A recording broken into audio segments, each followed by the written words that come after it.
Commandos, tough, hard-trained, the pick of the daredevils of the modern army. They spread destruction and terror among their enemies. And you're going to be with Pat Ryan, Terry Lee, and the Dragon Lady when they organize their corps of Chinese commandos. Today's Hampstead adventure is the first step in that direction. Terry and the Pirates is brought to you by the makers of Libby's Tomato Juice, one of Libby's 100 famous foods. If you boys and girls are the patriotic young Americans I think you are, you're making a real effort to do two things. You're earning and saving every cent you can to buy United States war savings stamps. And you're doing your very darndest to keep strong and well. Now, the main rules of keeping well are plenty of sleep, plenty of exercise, and the right things to eat. Things like Libby's Tomato Juice, protective foods that give you vitamins. For it's a fact, boys and girls, that Libby's Tomato Juice is as important for vitamins as for flavor. And that's saying plenty. You know how swell it tastes, like red, ripe, field-fresh tomatoes. Well, take it from me, it's fine for its vitamins, too. Yes, Libby's Tomato Juice is rich in vitamin C and vitamin A, and also a good source of vitamins B1 and G. So drink it regularly. Drink it every day, and you'll be getting vitamins and swell flavor. And speaking of flavor, that's something you get in a great big way in every Libby's food. You know, Libby brings you wonderful fruits and meats and vegetables as well as juices, and every one of them is extra specially good. If you want to sit down to luscious peaches, golden corn off the cob, swell-eating Vienna sausages, just ask Mother to get Libby's. She'll be glad to hear, too, that Libby guards food value with the greatest care. And now, Terry and the Pirates. Terry and Pat Ryan have teamed up with the Dragon Lady to help in the fight against China's treacherous invaders. Our friends hope also to locate the missing Dr. Fu Ling, who may be a prisoner in the Sansoon Hills. The Dragon Lady has a special group of Chinese soldiers, and she wants Pat Ryan to be their leader. Chinese commandos, she calls them. We are soon to meet these hit-and-run fighters. Leaving the town of Shindig in the Dragon Lady's car, our friends set out for the Sansoon Hills. As they made their way along a narrow mountain road toward the secret hideout of the commando troop, the driver suddenly rushed off into a truck. What's wrong? Wait. Mr. Ryan, look here. What's the trouble? The driver stopped the car because he saw these tracks. They're plain enough, too, in this dark. What's up, Pat? An Invader armored car just went along this road, Terry. Just one Invader car. It is headed for the Sansoon Hills. Gentlemen, our first operation as commandos will start in a few minutes. We should capture that Invader tank. Say, we're getting into action mighty quick. Well, I'm all for it. If the invaders are hanging around here, we'd better be careful. Even a small armored car couldn't be alone on this road. One man can drive the car. But there must be a detachment of foot soldiers with it. Well, I didn't know this was enemy territory. All of China is enemy territory. Well, what are we going to do? We shall leave my driver here with the automobile and walk on up ahead. Just beyond this next hill, we may be able to see the car. I would like to capture it. My men can use it as well as we use.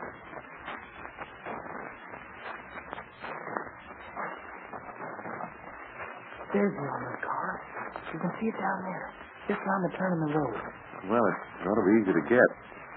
Doesn't seem to be anybody around but the driver. You can see him standing beside the car. He's carrying it like he's not. Wonder where the rest of the soldiers are. This may be a part of a small scouting group. They may be looking for the hidden village. What do you mean, the hidden village? There's a camouflage spot not far from here where my commandos are waiting for me. Well, let's get on with it. Now, Terry, you go back, join the driver of the auto. Drive slowly in this direction. It shouldn't take the Dragon Lady and me more than 5 minutes to get that tank. Okay, but if those invaders' troops come back, you won't have a chance. I'll mow you down. Not if we work fast. Now, get going. All right. I'll be back along here with the automobile in 5 minutes. Well, Mr. Ryan, you seem to have taken command of the situation. Have you any better ideas? You said you wanted to capture that armored car. I shall rely on you. Proceed with your plan. Okay. It's about a quarter of a mile down the road to the Invader car. I'll circle around behind the rocks and come up to it from the far side. You wait here. Keep out of sight. When you see me signal from beyond the car, then start down the road so the driver can see you. It ought to be a very simple thing for the two of us to get the drop on.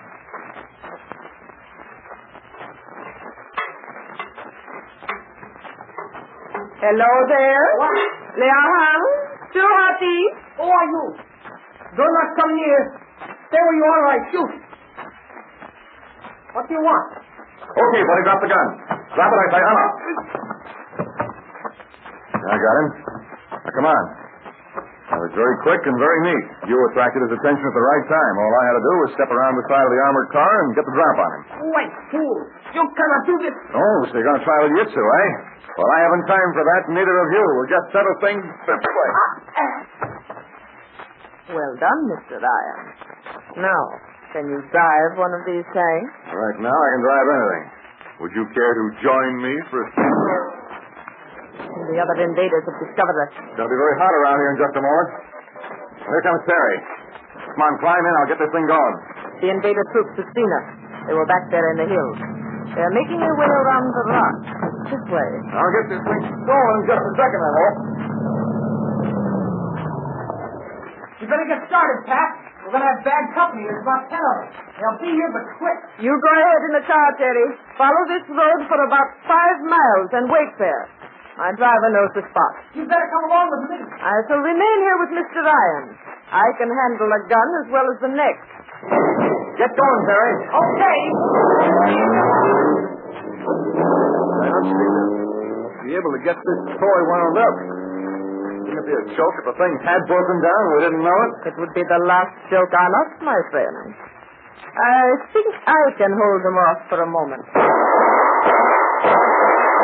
Ah, that was good. They take shelter behind the rock. Yeah, but all they need is one good sniper out there to pick you off. Hanging on the outside of this car, you're as prominent as a fried egg stain on a full-dress suit. Hang on. This thing is going back off.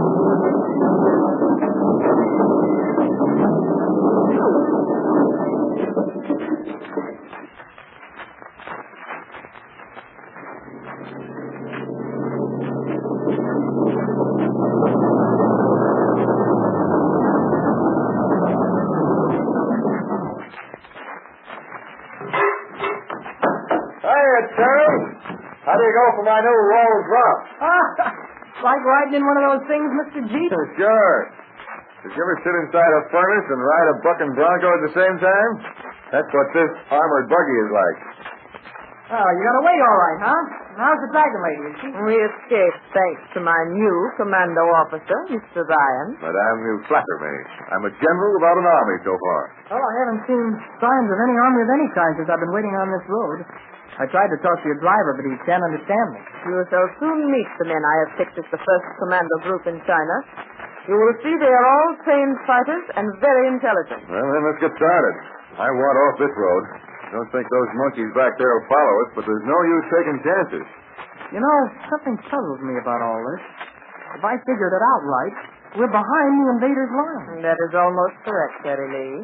We are in enemy territory. It makes no difference which way we go. We'll have to run slapdash into our enemies, huh? But we need not worry too much. Remember, our enemies dare not leave their lines of supply long enough to pursue all the guerrilla bands in China. Must be awful tough to maintain a secret headquarters in this territory. We have means of protection, as you shall see in good time. Even now we are near my hidden village, although you observe no sign of its presence. Come, start this armored car, Mr. Ryan. Terry, you will follow in the automobile with my driver. We shall soon arrive at my hidden village. High up on a cliff, a man looks down on the winding, sand-strewn road. When he sees the automobile and the small armored car approach, he signals to another sentry who steps out on the road and salutes the dragon lady. Then the two vehicles pause briefly at what appears to be a rocky wall, half covered by trailing vines. After a moment, the rock swings away slowly, and a narrow lane is disclosed. The tank rumbles through, followed by the car. The rocks break back into place, and the sentry smooths out the tracks that were made in the road.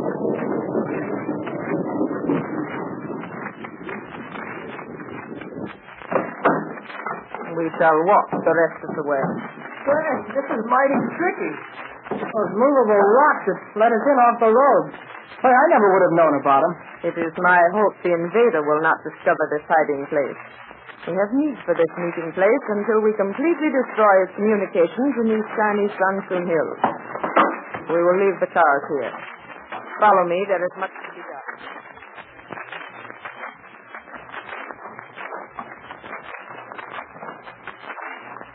What do you know? Look down there, Pat. Small army camp. Yeah. And the roofs of the tracks are well camouflaged in case any planes fly over. Here you will meet the new commando group, my men, hand in glove with the Chinese. As you can see, this place is surrounded by rocky walls. There is no other entrance save the one in which we came through a few moments ago. Here we have fresh water supply from underground springs. How do you get food? At certain specified times, usually at night, a plane will fly over and drop supplies. That is one method. It's strange the Invader has never discovered this spot. Several of our enemies have blundered in here, Mr. Ryan, but they never left to tell of their discovery. Even though those low buildings are camouflaged, wouldn't it be possible for a plane to see the men as they walk around here? I have organized this commando group very carefully. I have sentries posted on cliffs, in trees, along the roads of these Sunsoon Hills. No one can approach by land or by air without being observed. Well, it all sounds pretty smart to me. Is this place big enough for a plane to set down and take off in? There is a hidden runway across where you see those pine trees. It's well hidden. Our commandos have need of a plane in their raids against the Invader. Just before sunset, I'm expecting a plane to arrive here with information. You and Harry Lee are sure to be agreeably surprised. Well, nothing surprises me anymore. A good friend of yours, another American, is now working with us as a commando. I refer to the pilot, Mr. Jude Caniff. Jude Caniff? Well, say, it looks like the Americans are going to be well represented in this commando outfit here in China. Boy, and it's only the beginning. Say, this is news, isn't it? Our old friend, that daredevil pilot, Jude Caniff, will soon share these new adventures with Terry and Pat. That means plenty of action. So I'll tell you about tomorrow's excitement in just a moment. Now, don't forget that Libby's tomato juice, a drink that's top for taste, is fine for its vitamins, too. Yes, sir. It's a grand source of vitamins, especially vitamin C and A that you hear so much about. You need those vitamins to be a strong American. And the grand and glorious flavor of Libby's tomato juice is something super special. Remember, too, real Americans are buying United States war-saving bonds and stamps. Now, be on hand tomorrow when Pat Ryan makes his first talk to the small garrison of Chinese troops who form his commando group. Pat will have some hard-hitting things to say, and so will Jude Caniff when he arrives. It's all going to make the best of all slam-bang transcribed radio adventure, and the only place you'll find it is in these thrilling fairy tales.